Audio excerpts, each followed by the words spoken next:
জাতিগত সংঘাতে অশান্ত ভারতের উত্তর পূর্বাঞ্চলীয় রাজ্য মণিপুর। রাজধানী ইম্ফল ও কম্পকপি শহরে ড্রোন ও ক্ষেপণাস্ত্র হামলা কেন্দ্র করে সম্প্রতি উত্তেজনা ছড়িয়ে পড়েছে গোটা রাজ্যে। ৩২ লাখ জনসংখ্যার এই রাজ্য হিন্দু সংখ্যাগরিষ্ঠ মেইতেই এবং খ্রিস্টান সম্প্রদায়ের কুকিজমি গোষ্ঠীর সংঘাতে এখন বিভক্ত। মেইতে জনগোষ্ঠীর বসবাস সমতলে আর কুকিদের বাস পাহাড়ি অঞ্চলে।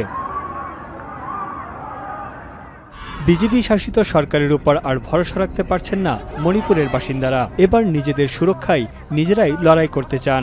রাজ্যে শান্তি ফেরানোর দাবিতে মেইতেই জনগোষ্ঠী রোববার রাতে রাজ্যপালের বাসভবনের সামনে মশাল মিছিল করেছে।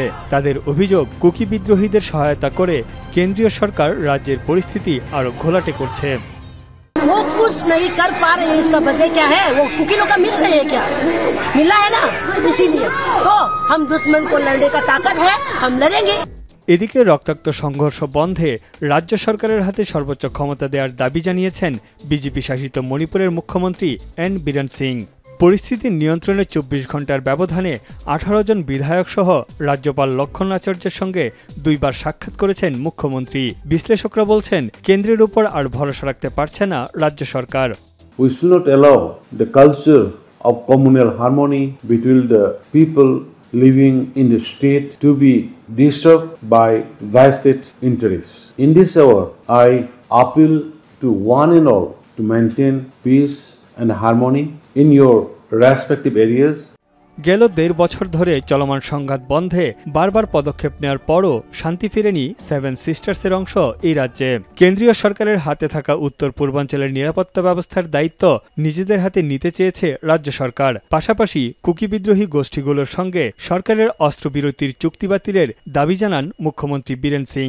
এছাড়াও ভৌগোলিক অখণ্ডতা রক্ষার দাবিতে সীমান্তে বেড়া নির্মাণ, অবৈধ অভিবাসীদের বহিষ্কারের দাবিও রাজ্যপালের কাছে তুলে ধরেন বিধায়করা।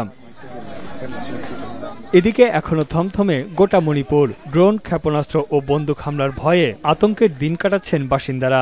রাজ্যের সরকারি বেসরকারি সব শিক্ষা প্রতিষ্ঠান ২ দিনের জন্য বন্ধ ঘোষণা করা হয়েছে। জরুরি প্রয়োজন ছাড়া বাইরে বের হচ্ছেন না কেউই। যদিও আইন শৃঙ্খলা বাহিনীর দাবি, রাজ্যের পরিস্থিতি নিয়ন্ত্রণে সর্বোচ্চ সতর্ক অবস্থানে আছেন তারা। মণিপুরের বিভিন্ন জেলায় ৯২টি চেকপয়েন্ট বসিয়ে চলছে তল্লাশি অভিযান। বিশৃঙ্খলা সৃষ্টির দায়ে এখন পর্যন্ত ১২৯ জনকে আটক করেছে পুলিশ। ২০২৩ সালে মণিপুর হাইকোর্ট মেইতে জনগোষ্ঠীর জন্য সরকারি চাকরিসহ অর্থনৈতিক সুবিধা দেওয়ার আদেশের পর রাজ্যটিতে সংঘাত দানা বাঁধতে শুরু করে। এতে প্রাণ হারান কয়েকশো মানুষ, ঘর ছাড়া হয়েছেন আরও প্রায় ৬০,০০০ বাসিন্দা। হাইকোর্টের বিতর্কিত নির্দেশ প্রত্যাহার করা হলেও শান্তি ফেরেনি সেভেন সিস্টার্সের রাজ্য মণিপুরে। তানভীর জনি, এখন বিশ্ব।